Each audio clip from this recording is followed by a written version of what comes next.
ये जो paranormal world का हिसाब किताब है ना, मतलब मैं कह सकता हूँ कि ये जितनी भी एंटिटीज़ हैं, तीसरी शक्ति, भूत प्रेत आत्मा, इसका ना कोई प्रॉपर आंसर नहीं मिल पाया कि आप पर, आपके घर पर, आपके व्यापार पर, आपके परिवार पर किस तरह से इनकी नज़र पड़ी और क्यों आप इस घेरे में आए।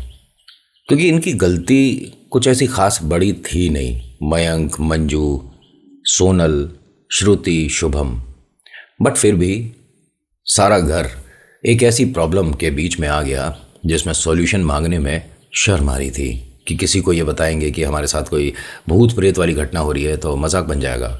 अरे आज की डेट में ऐसा कैसे हो सकता है भाई? सब कुछ नॉर्मल मानकर चलो, ये अपने आंखों का भ्रम मानकर चलो, रात में नींद पूरी नहीं हुई थी ये मानकर चलो, और जब प्रॉब्लम बढ़ गई तो भैया। नमस्कार, हर हर महादेव, जय भोलेनाथ, आप सभी का स्वागत है। ये है चाचा के फैक्ट्स। मैं नितिन हूँ, कहानियाँ सुनाता हूँ। आपने इसका पहला वाला पार्ट नहीं देखा तो कहानी में किरदार कौन है, कौन मम्मी, कौन पापा, कौन बुआ, मौसी, भैया, कुछ नहीं समझ आने वाला। इसीलिए कहता हूँ कि पहला वाला पार्ट देख लेना। ज़्यादा ना स्टाइल दिखाने की जरूरत नहीं कि फर्स्ट पार्ट को छोड़ो सेकंड देख लेंगे, सब कुछ समझ आ जाएगा। अब मैं काम ही ऐसा करूँगा कि आपको फर्स्ट देखना ही पड़ेगा। ऐसा सरप्राइज, ऐसा सस्पेंस छोड़ूंगा ना, फिर आप सोचोगे यार ऐसा इस कहानी में तो हुआ नहीं, यानी अब पहले वाली देखनी पड़ेगी। तो मजाक कर रहा हूँ, इट्स अप टू यू। आपको सेकंड देखना है, फर्स्ट देखना है, नहीं देखना है, किसी और को देखना है, जो आपको करना है वो करो ना। मैं अपने बस इस बड़े से मुंह से बड़ी सी बात बोल सकता हूँ कि चैनल को सब्सक्राइब करते हो, बेल आइकन दबाते हो, आप बहुत प्यारे हो। आप लाइक करते हो वीडियो को, आप बहुत ही बेहतरीन हो। आपने कमेंट भी कर दिया, अरे ब्रह्मांड में आपसे अच्छा इंसान कोई नहीं है। लेकिन आप इन तीनों में से कोई काम नहीं कर रहे हो, लेकिन वीडियो देख रहे हो, तो तुम्हें तो पाप लगेगा। अभी फिलहाल चैनल का इंट्रो, उसके बाद अगर कहानी शुरू करता हूँ। किधर भी नहीं जाना, पूरी कहानी सुनना। जय भोले। और हाँ, कहानी में थोड़े थोड़े मतलब हो सकता है कि ग्लिच हो, फंबल हो, या यार ये चीज़ एडिट नहीं हुई, और जाने देना, आज मैं ये एडिट कर रहा हूँ। जय भोले।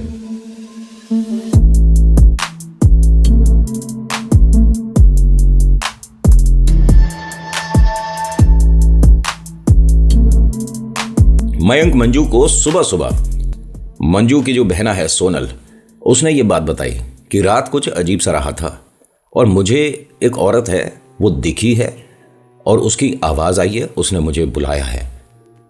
वो तो इसने, शुभम ने मुझे आवाज़ दी, मैं रुक गई और पलट कर देखा तो नहीं दिखी। मंजू ने पता है इस बात का जवाब क्या दिया?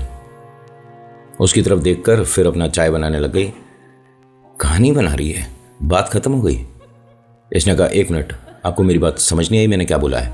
दीदी मैं जो बोल रही हूँ सच बोल रही हूँ। अरे संडे वाले दिन ये किससे कहानियां मत बना। शाम को कहीं प्लान बनाए बाहर डिनर का। मयंक जीजू कहाँ हैं?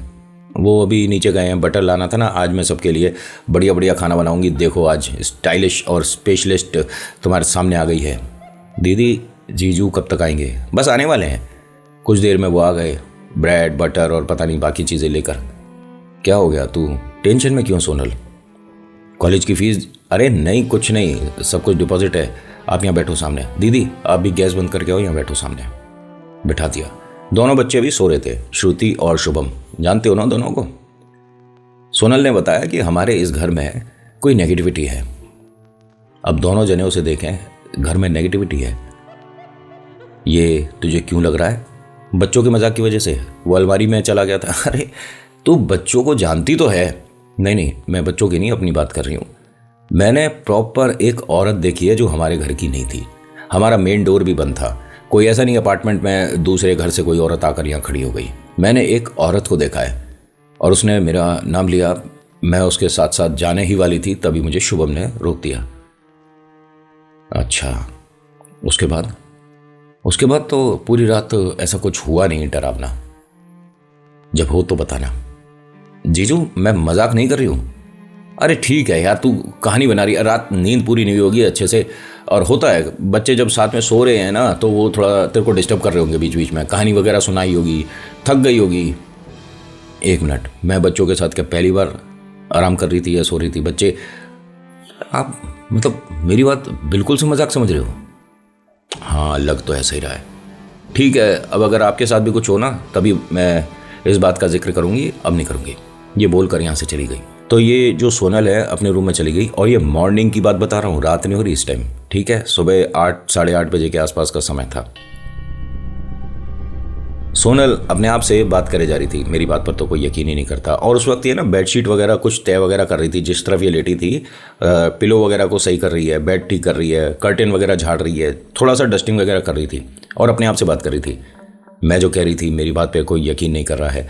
अरे कम से कम 2 सेकंड के लिए रुककर मेरी बात सुनो तो सही। मैं कह रही हूँ कि एक औरत थी जिसने मुझे आवाज़ दी थी, और ये मैं गलत नहीं कह रही, तू सच कह रही है। ये सुना इसने।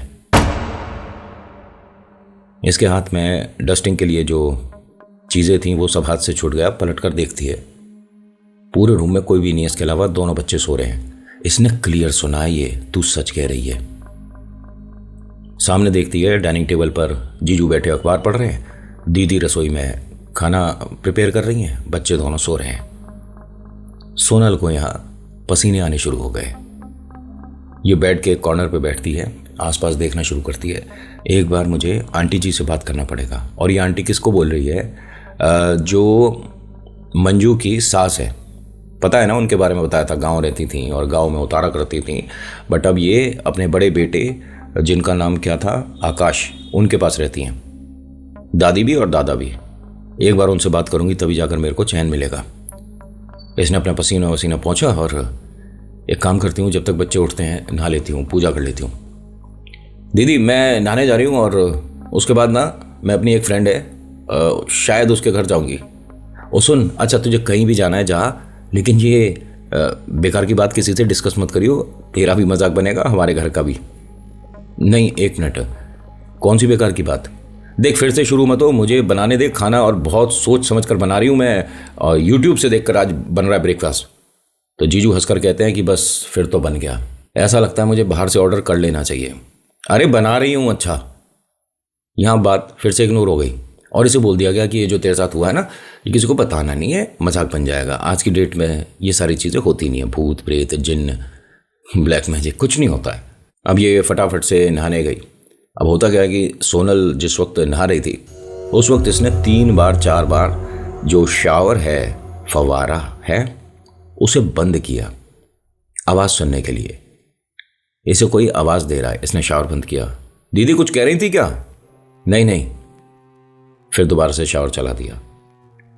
एक बार फिर से आवाज आई, फिर बंद किया, फिर पूछा तो दीदी ने तेजी से इसके दरवाजे पर आकर खड़ी हुई बाहर और डांट कर कहती है कि नौटंकी बंद कर, तेरा मजाक बन रहा है।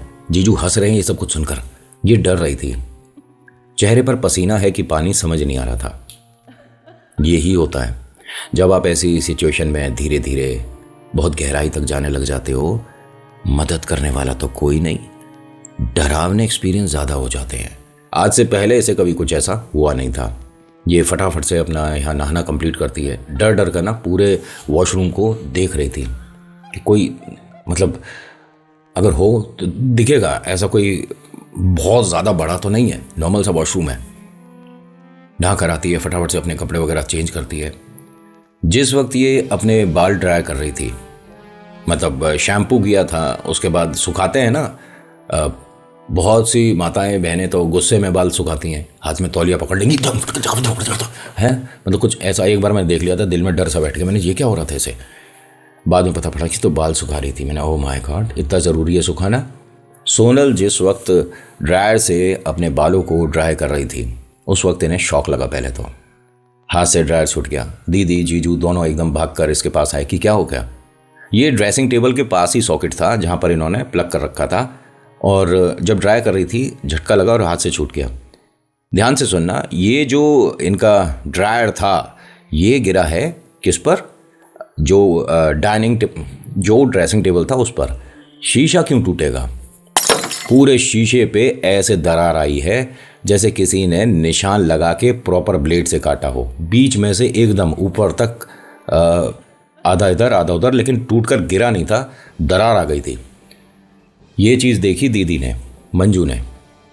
उन्होंने आकर पूछा कि तेरे लगी तो नहीं है? नहीं नहीं, बस हल्का सा ही शौक लगा था।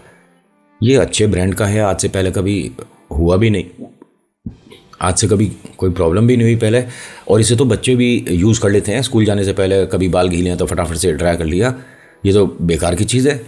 हस्बैंड ने हर तरह से चेक कर लिया, उन्होंने कहा, मयंक ने मतलब, कि नहीं, ना कोई शॉर्ट सर्किट हुआ था और ना तार वगैरह कहीं से कट रही है, हो सकता है कि तुझे लगा हो। उन्होंने कहा, ये भी मेरे मन का वहम है कि मुझे करंट लगा है। तो मंजू बोलती है कि ये शीशा कब टूटा, ये बच्चों से गलती हुई होगी और तूने छुपा ली बात। अब ये सोनल ने नोटिस करी, हाथ लगा कर देखा तो हाथ थोड़ा सा कट गया। ये जो भोग लगने वाली चीज होती है, ये मीठा दूध बाकी किसी भी चीज से ज्यादा प्रिय है। समझ रहे हो किस चीज के बारे में बोल रहा हूँ? एल्गोरिथम की वजह से पूरा खुलकर नहीं बोल रहा, अब ध्यान से सुनिएगा।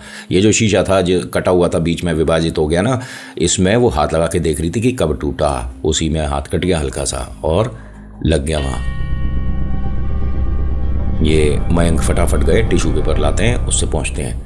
डस्टबिन देख रहे थे कि घर में डस्टबिन किधर है, डस्टबिन किधर है। रसोई वाला डस्टबिन ना पता नहीं कैसे बच्चों वाले कमरे में था, पता नहीं कैसे, अब रख दिया होगा किसी ने। इन्होंने खोला और डस्टबिन में उसे डाल दिया। ध्यान से सुनते रहना, ये कहानी अभी यहाँ से। होता क्या है कि जब थोड़ा सा इसके हाथ में चोट लगा था, उस पर बैंडेज कर दिया था। बैंडेज वगैरह लगानी भी सही रहती है। बच्चे भी उठ गए थे, आप ठीक हो, सब कुछ सही है, बात होती रही। ये बस अपने बालों को ऐसे ही बांधती है। डाइनिंग टेबल पर बैठी थी, बहुत ज़्यादा टेंशन में कि हो क्या रहा है, हो क्या रहा है।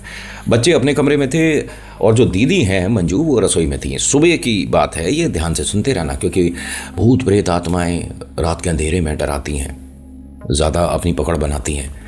या सुनसान एरिया हो, कोई स्केरी प्लेस हो, हॉन्टेड जगह हो, वहाँ पर नहीं। ये तो एक ऐसी सोसाइटी, एक ऐसा अपार्टमेंट जिसमें बहुत सारी फैमिली रहती है। ए ब्लॉक है, ए विंग, बी विंग, पता नहीं कितनी विंग, ठीक है। और साथ ही साथ ये वाले मकान को लिए भी समय हो गया, यहाँ कभी ऐसा भूत प्रेत वाला महसूस नहीं हुआ। और हो ना होता तो मयंक के जो मम्मी पापा आए हैं उसमें मम्मा को पहले ही पता चल जाता, राइट। तो यहाँ यानी कुछ है नहीं। बच्चों वाले कमरे में ना कोई है नहीं, उसमें एकदम डस्टबिन गिरा। मयंक और सोनल जो कि डाइनिंग टेबल पे बैठे खाने का इंतजार कर रहे थे, उन्होंने देखा बच्चों वाले रूम की तरफ, फिर देखा उस दूसरे कमरे में जो सोनल का कमरा था, फिर देखा दोनों एक दूसरे को। ये क्या हुआ था?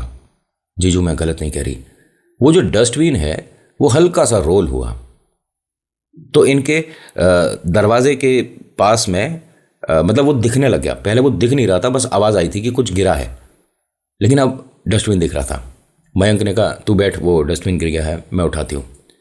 तो दीदी जो रसोई में काम कर रही थी, मंजू, उनके हाथ में कुछ मतलब कटी हुई सब्जियां थी। अरे डस्टबिन कहाँ गया यहाँ से, मुझे डस्टबिन में ये सब डालना है। सोनल तूने कहीं रखा है या बच्चों से पूछ, यहाँ का डस्टबिन कहाँ गया? मयंक बच्चों वाले कमरे पर पहुंचा था, उसने कहा कि यहाँ है डस्टबिन। उन्होंने कहा, वहाँ क्या कर रहा है बच्चों के कमरे में, आप यहाँ लेकर आइए। छोटी बात नहीं है, ध्यान से सुनना इस बात को। अगर कहानी पूरी अच्छे से सुन रहे हो तो अभी समझ आ जाएगा कि क्या हो रहा है। उन्होंने लाकर डस्टबिन रखा, तो जो वाइफ है इनकी मंजू बोलती हैं कि एक मिनट डस्टबिन खोल देना, मुझे सब्जियां इसमें डालनी है। डस्टबिन खोला, डस्टबिन में साफ सुथरा था बिल्कुल। सुबह जो कूड़ा लेकर जाता है वो चला गया था लेकर, इसमें कुछ भी नहीं था। अब कहोगे कि नितिन इसमें क्या बड़ी बात है, उसने सब्जियां डाल दी मंजू ने, लेकिन मयंक के चेहरे के एक्सप्रेशन बदल गए थे। उसे नहीं समझ आया ये क्या हुआ, क्योंकि मयंक, मंजू, सोनल, श्रुति और शुभम सब एक कमरे में थे। जब हाथ में चोट लगी थी तो टिश्यू पेपर से इसका जो खून लग गया था हाथ पे, उसे पहुंचने के बाद डस्टबिन में डालने गया था। उस वक्त कमरे में कोई भी नहीं था, आपको पता है ना। अब ये डस्टबिन जब रसोई में रखा है तो इसमें वो टिश्यू पेपर नहीं था। मयंक ने आकर सोनल से कहा कि ये जो तेरे हाथ पे चोट लगी थी ना, हाँ जीजू, उस पर मैंने जब टिश्यू से साफ किया था डस्टबिन में डाला था। हाँ हाँ, वो उसके अंदर है नहीं तो ऐसे कहाँ चला जाएगा? आपने डस्टबिन के शायद बाहर गिर दिया होगा, मैं देखता हूँ, रुको मैं भी आती हूँ। अब ये दोनों गए बच्चों के कमरे में, इधर उधर पूरे में देख लिया भाई साहब, वो टिश्यू पेपर ना मिले। तभी आती है सोनल, चलो चलो दोनों जने फटाफट से डाइनिंग टेबल पे और खाना बताना आज का कैसा बना है। मैंने बहुत मेहनत करी है, 1-1.25 घंटा लग गया और आधा घंटा तो मुझे चटनी बनाने में लगा है। मैंने मिक्सी में नहीं बनाई है, आज तो हाथों से पीसी है मैंने। तुम दोनों ढूंढ क्या रहे हो यहाँ? जो टिश्यू पेपर था ना, अरे यार तुम बाद में बता देना। अच्छा चलो पहले बैठो, खाना ठंडा हो जाएगा। बच्चों दोनों ब्रश करो, फटाफट से आओ। अब सभी लोग ना यहाँ डाइनिंग टेबल पे आए, लेकिन मयंक और मंजू का चेहरा उतरा हुआ था। नहीं समझ आया, पता नहीं क्यों बार बार उसी रूम में देखे जा रहे हैं। तो सोनल आती है बहुत गुस्से में, चाय का जो कप वगैरह था वो रखती है टेबल पर, एक तरह से पटक देती है। अरे क्या हो गया तुम्हें यार, तुम मतलब बेकार की बातें सोच रहे हो बीबी है? अरे हो जाती है गलती, लग गया उसके कारण, ठीक है, अब वो कोई प्रॉब्लम नहीं है। और जो उसने रात में सपना देखा था उसके बारे में ही सोचे जा रहे हो। उन्होंने कहा सपने वाली बात नहीं है, मैं जो कह रहा हूँ। एक मिनट मयंक जी, आपने प्लीज़ बहुत ज़्यादा सोच रहे हो। अब यहाँ सोनल खाना खाकर चली गई थी। मंजू और मयंक अपने रूम में थे। श्रुति और शुभम टीवी पे कोई कार्टून वगैरह देख रहे थे। एकदम से श्रुति चिल्लाई। श्रुति बड़ी बिटिया है। हाँ, शुभम चिल्लाया होता तो मान सकते हो कि छोटा बच्चा है, किसी चीज़ से डर गया एकदम। टीवी पर एकदम कोई डरावना कुछ आ गया। मम्मी पापा भागकर इसके पास आए। क्या हुआ? तो श्रुति ने कहा कि अभी मैंने टीवी पर एक औरत को देखा, बहुत डरावनी थी। बेटा मत देखा करो डरावनी पिक्चरें। शुभम से पूछा कि कुछ तूने भी देखा था, तुझे डर नहीं लगा? दीदी इतनी तेज चिल्लाई। शुभम ने कहा कि नहीं, मैं खुद डर गया था, दीदी जिस तरह से चिल्लाई, लेकिन टीवी पे कुछ नहीं आया। श्रुति कह रही कि नहीं मैंने देखा है, एक औरत है, बहुत ओल्ड है वो, और गंदा सा चेहरा था, डरावनी सी लग रही थी मुझे।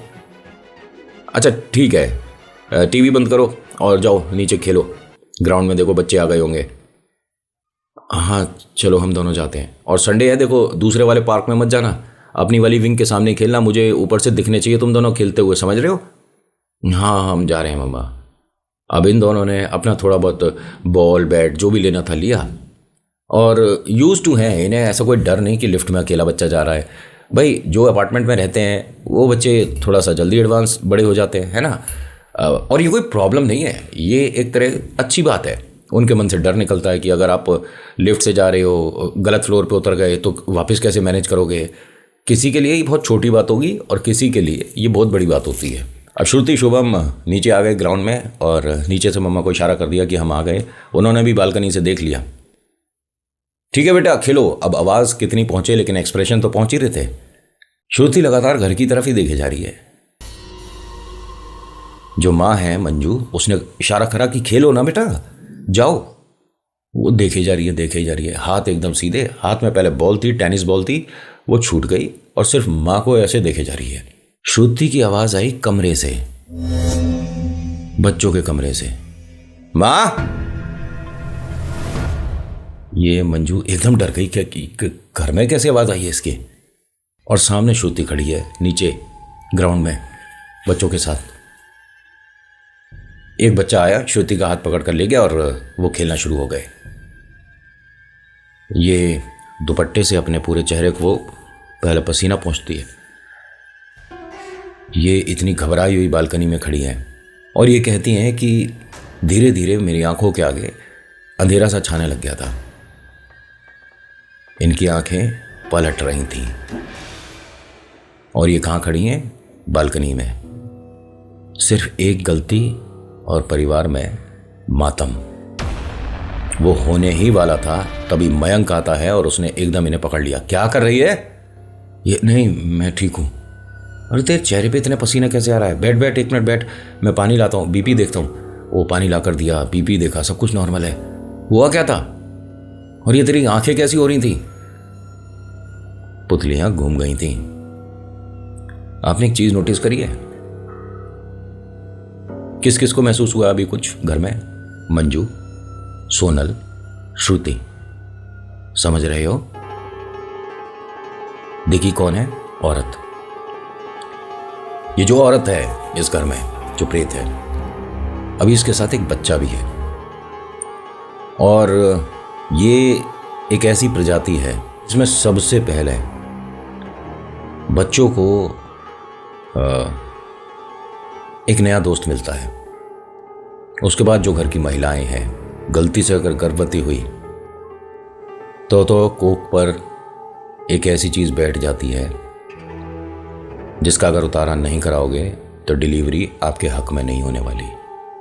और सच बता रहा हूं, और ये इनके साथ जो लगी है, ये बाय मिस्टेक, इन पर किसी ने किया नहीं है, किसी ने कोई ब्लैक मैजिक नहीं किया। मंजू ने कहा, मुझे श्रुति की आवाज आई थी, श्रुति के रूम से। उसने कहा, तो तुम इतना डर क्यों रहे हो मयंक, तुम सुन नहीं रहे मेरी बात? ये श्रुति और शुभम नीचे ग्राउंड में खेलने गए हैं, उसके रूम से आवाज़ कैसे आ जाएगी?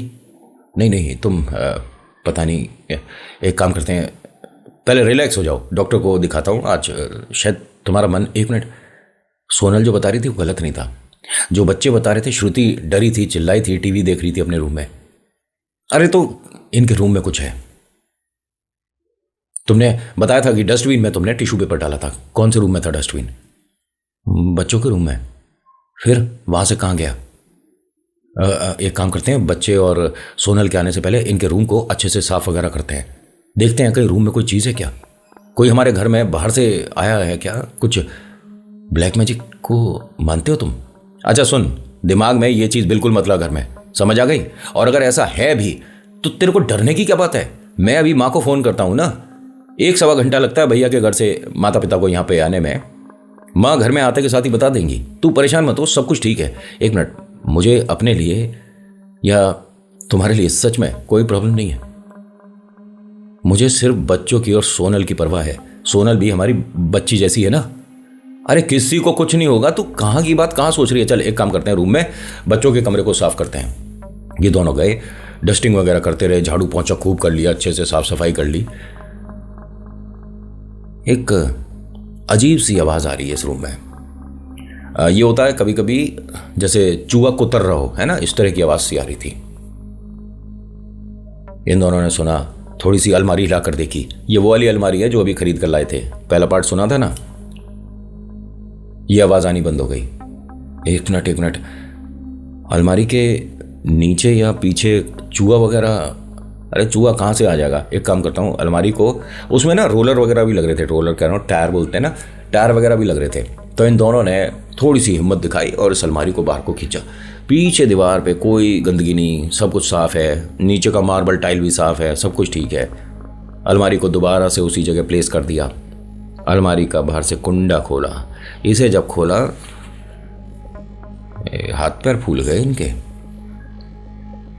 जो टिश्यू पेपर है ना, जो अभी ये मयंक फेंक के गए थे डस्टबिन में, वो नीचे रखा हुआ है और एकदम ऐसे प्लेन पेपर जैसा, जैसे ऐसे बिछा कर गया हो कोई, एकदम प्लेन। ऊपर वो हाथ में जो चोट लगी थी वो। मयंक ये क्या मूर्खता है? दिमाग ठीक काम कर रहा है? मंजू, तुम्हें लगता है कि मैं डस्टबिन में फेंकने वाली चीज बच्चों के रूम में आऊंगा, अलमारी को खोलूंगा और उसमें यहां पर रखूंगा, और वो भी ऐसे प्लेन करके है? अरे तुम्हारे सामने ही मैंने ऐसे पहुंचा था और पहुंचने के बाद वो मतलब ऐसा रोल सा करा और डस्टबिन में फेंक दिया था। अच्छा, ये मयंक और मंजू जिस वक्त बात कर रहे हैं, अलमारी के दोनों जो डोर हैं वो खुले हुए थे और काफ़ी बड़ी चौड़ी अलमारी है, तो डोर भी नेचुरल सी बात है कि बड़ा और चौड़ा ही होगा, है ना। तो ये दोनों इस तरफ थे, अलमारी का दरवाज़ा खुला हुआ था, उस तरफ का पोर्शन जिस तरफ मतलब पूरा घर है वो नहीं दिख रहा था। ये ज़मीन पे बैठता है, उस पेपर को उठाकर ऐसे देख ही रहा था, तभी एक बच्चा भागता हुआ इनके घर में इधर से उधर गया। इसने एकदम अलमारी खोली कि कौन है। अब ये बात दोनों ने महसूस करी है, दोनों ने सुनी है। एक बच्चा है और ये ज़्यादा बड़ा नहीं, शुभम जितना बड़ा है। मंजू बोलती है कि बेटा कहाँ से आए हो, और हेलो बच्चे, आप किसी दूसरी विंग से आ गए क्या हमारे घर? मयंक भी डरता हुआ आया, उसके हाथ में वही कागज था। मंजू कौन है? पता नहीं, और बेटा डरो मत, हम आपको आपके घर तक पहुंचा देंगे। बेटा डरो नहीं। फिर एक हंसी सुनाई दी बच्चों के कमरे में। अब ये दोनों बच्चों के कमरे की तरफ देख रहे थे। फिर ये जो रसोई है ना सामने, उसकी गैस ऑन हुई, इन दोनों ने देखा। मंजू ने जैसे ही गैस की तरफ देखा, वो जो आवाज आई गैस की या कैसे भी, मयंक घर में हो क्या रहा है मुझे नहीं समझ आता। मयंक ना ये बच्चों के जो कमरा है ना उसके मेन डोर पे ही बिल्कुल वहीं खड़ा था, और जो पेपर है, जो टिश्यू पेपर इसे अभी डस्टबिन में फेंकना है, वो भी इसके हाथ में ही था, ठीक है, और हाथ सीधा था। अपने आप को ऐसे नॉर्मल कर ही रहा था, तभी इसके हाथ से कागज़ खिंचा। ये एकदम घबरा गया और जब पलट कर देखता है पूरा कमरा खाली है। अभी ये चीज़ मंजू को नहीं पता क्या हुई है। मंजू एकदम उसके पास आती है कि क्या हो गया, अब तुम क्यों डरे थे, कुछ हुआ क्या? इसने हाथ में दिखाया कि टिश्यू पेपर इतना सारा फटा हुआ इसके हाथ में है और वो जो दूसरा पार्ट है इसका जो फट के गिरेगा वो पूरे रूम में नहीं दिख रहा। मंजू ने कहा कि तुमने डस्टबिन में डाल दिया क्या ये टिश्यू, और इतना सा कैसे रह गया? मयंक कहता है कि 1 मिनट रुक जाओ, मुझे पहले थोड़ा नॉर्मल हो जाने दो। एक काम कर मंजू, पापा मम्मी को फ़ोन करते हैं। तुम्हें कुछ महसूस हुआ है बताओ ना प्लीज़।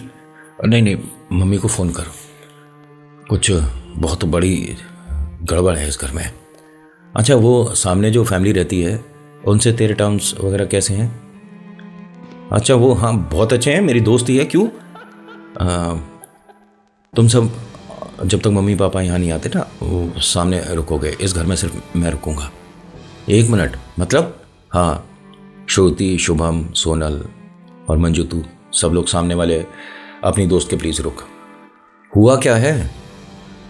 इसने अपने पसीने पहुँचे बताया कि मेरे हाथ से किसी ने ये टिश्यू अभी खींचा था और मैं पक्का यकीन से कह रहा हूँ कोई मेरे मन का वहम नहीं है। मुझे डर लग रहा है मयंक, घर में डरना भी चाहिए, ये चीज़ें नॉर्मल नहीं हो रही है। क्या सोनल कोई ब्लैक मैजिक सीख रही है? अरे नहीं नहीं, उसे अपनी पढ़ाई से फुर्सत नहीं है, कहाँ इन चक्करों में आएगी वो। और बच्चों का मतलब नहीं, बच्चे दोनों छोटे हैं। और तभी इनकी डोरबेल बजी। जो दोनों दरवाजे हैं वो बंद थे। मम्मा खोलो, ऐसा बोला। ये श्रुति की आवाज़ थी। अच्छा बेटा आ रही हूँ। मंजू 1 मिनट, बच्चों को अभी घर में सिर्फ इसी जगह रखना, बच्चों वाले कमरे पे नहीं लानेंगे। ठीक ठीक ठीक। दरवाज़ा खोला, यहाँ दोनों बच्चे नहीं दिख रहे।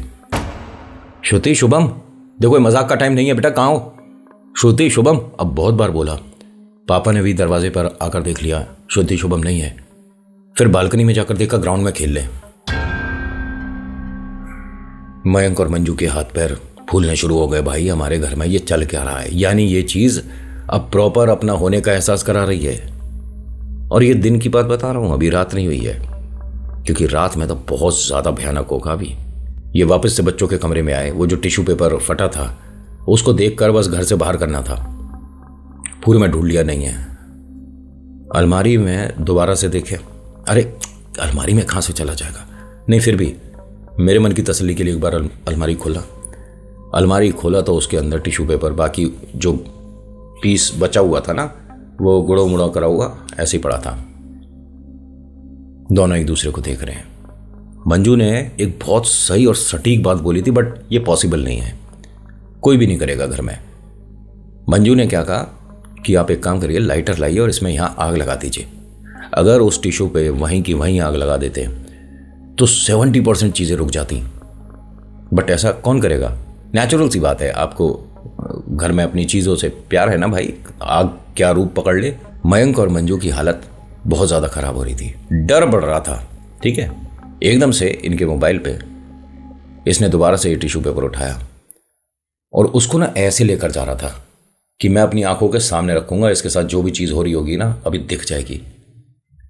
और डस्टबिन तक आया, उसे रोल मोल किया, डस्टबिन में डाला और सारी चीज़ों को एक पैकेट में करा और मंजू से बोलता है कि मैं इसे बाहर सोसाइटी के जो जहाँ ये डालते होंगे कूड़ा वहाँ डाल कर आता हूँ। इसने कहा नहीं नहीं, मैं घर में अकेले नहीं रहूँगी, मैं भी आपके साथ चल रही हूँ। ठीक है चलो। इसने गैस वगैरह सब बंद करी, लाइट वगैरह सब बंद करी।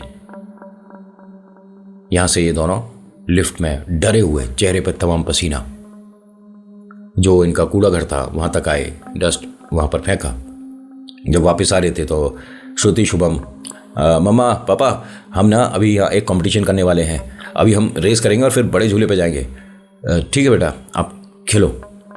ये जब जा रहे थे तो सोसाइटी में एक इनकी फ्रेंड है मंजू की, जिसका घर एकदम जस्ट सामने है, जिसके घर पे रुकने के लिए मयंक ने बोला था। उसने रोका। गुड मॉर्निंग, दोनों आज कहाँ सुबह सुबह सैर पे? मंजू 1 मिनट, तू ठीक है? हाँ मयंक जी आप चलो मैं आती हूँ। मयंक ने चलते हुए कहा कि मंजू तुम उस बात के बारे में सोचना जो मैं अभी ऊपर बता रहा था। ठीक है आप जाओ। मंजू से इसकी दोस्त ने एकदम पूछा, तुम दोनों के बीच सब ठीक है ना, कोई टेंशन चल रही है? हाँ टेंशन तो है, लेकिन हम दोनों के लिए ऐसा मत सोच। We both love each other, but कुछ प्रॉब्लम है यार घर में। हाँ बोलना। यहाँ पे सबके सामने तो एक उधर चलते हैं, दूसरी तरफ चलते हैं। एक मिनट मंजू, तू ठीक है ना? मेरे घर चल के बैठते हैं, चल। हाँ तेरे घर ठीक रहेगा। एक मिनट थोड़ा नॉर्मल हो जा, क्या हुआ है तुझे? नहीं मैं बिल्कुल ठीक हूँ। अब ये जो मयंक हैं ये तो जा चुके थे। अब मंजू और ये जो इनकी दोस्त हैं, नाम क्या लिखा था आपने? अब मंजू और निहारिका, ये दोनों लिफ्ट में थे। और जो मंजू है ना, वो डरी हुई है, चेहरे से उसके साफ पता पड़ रहा था। निहारिका अपने कमरे तक उसे लेकर आई, बिठाया। मंजू ने एक सांस में सारी बात बताई। निहारिका का रिप्लाई पता क्या था? अरे यार तू किसी और के साथ ही कर लियो मजाक है? मैं तेरी खास दोस्त हूं और मेरे साथ ये सब चीजें नहीं। कोई गेम चल रहा है क्या? कुछ भी बोले जा रही है। ये सब आज की डेट में कहाँ होता है? और ये पता है बहुत समय पहले, 20-30 साल पहले किसी खाली सुनसान गांव में होता होगा। यहां तो नहीं होता। सोसाइटी में आज से थोड़ा ना रह रहे हैं हम, और तेरे से तो पहले से मैं रह रही हूं। और पता है जब मैं यहां पर आकर रहना शुरू हुई थी ना, पूरी बिल्डिंग में सिर्फ 3 फैमिली थी। निहारिका को जब इसकी बात पे यकीन नहीं है तो मंजू अपनी पूरी फैमिली के साथ इसके घर पर रुकने कैसे आ सकती है? हाँ दोस्त अच्छी है, खास दोस्त है, बट अब हेल्प नहीं मांग सकते क्योंकि इसकी नज़र में मैं झूठ बोल रही हूँ। मंजू कुछ देर यहाँ पर रुकती है और मयंक के पास वापस आती है। माँ पापा को फ़ोन कर दो। मंजू तुमने निहारिका से बात करी? नहीं वो मेरी बात सब मजाक समझ रही है। मैं बात करूं? नहीं आपको कोई बात करने की ज़रूरत नहीं है। इससे पहले बच्चे आए और सोनल आए, आप ना मम्मा पापा को फ़ोन करो और बताओ और जल्द से जल्द आ जाएं। अभी सुबह का ही तो वक्त है, 10 साढ़े 10 बज रहे हैं। मम्मी पापा 12-1 बजे तक आ जाएंगे। मैं करता हूँ फ़ोन। इन्होंने फ़ोन किया, वो आए। आगे क्या हुआ नेक्स्ट और फाइनल पार्ट में बताऊँगा। तो आज की कहानी में इतना ही। कैसी लगी बताना ज़रूर। So thank you so much for watching. मेरा नाम नितिन है। मुलाकात करूँगा एक नेक्स्ट वीडियो में। हर हर महादेव, जय भोलेनाथ। धन्यवाद।